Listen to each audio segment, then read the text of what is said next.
Hi guys, welcome back to the channel. I've had this one for a bit. I didn't want to rush and make a video, but I also don't really need 20 minutes to cover it. So here's a quick take that took a while to get to. But before we get into that, don't forget to check this great discount for it. You can find the link in both the video description and the top comment below. Alright, enough talk. Let's get right into it.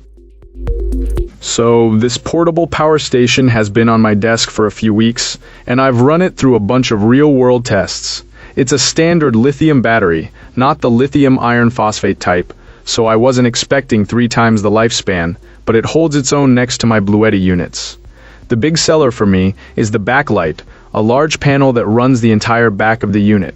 I prefer that to the small lights you see on other models, and it's come in handy more times than I can count for late night setups. I've left it running with the light on for nearly 3 days straight with the timer on my phone.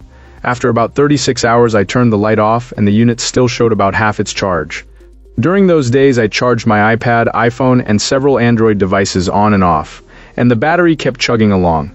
It's impressive enough that you could light up a space for days, even if you're not charging everything at once. A caveat I've found is the watt readout. It tends to show a higher draw than reality by around 10 to 13 watts, which makes precise math a bit tricky. It could be inverter overhead or how the unit tallies loads, but it's something to plan for. On the upside, the power it does deliver is a clean, pure sine wave, which is reassuring for laptops and other gear.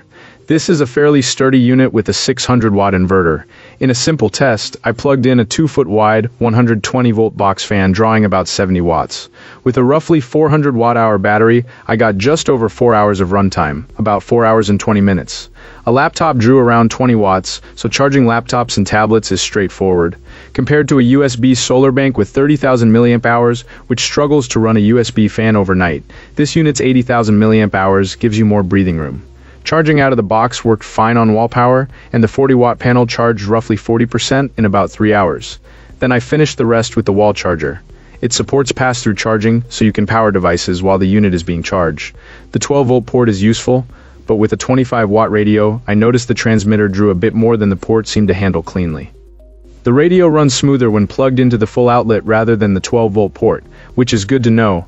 All told, this is a solid buy if you catch it on sale. I picked it up for about $120, and the backlight alone makes it worth it. If longevity holds up over camping trips, I might bump the rating to 5 stars. If you want a capable, affordable power station that can light up a space and keep gear charged, this one is worth a look.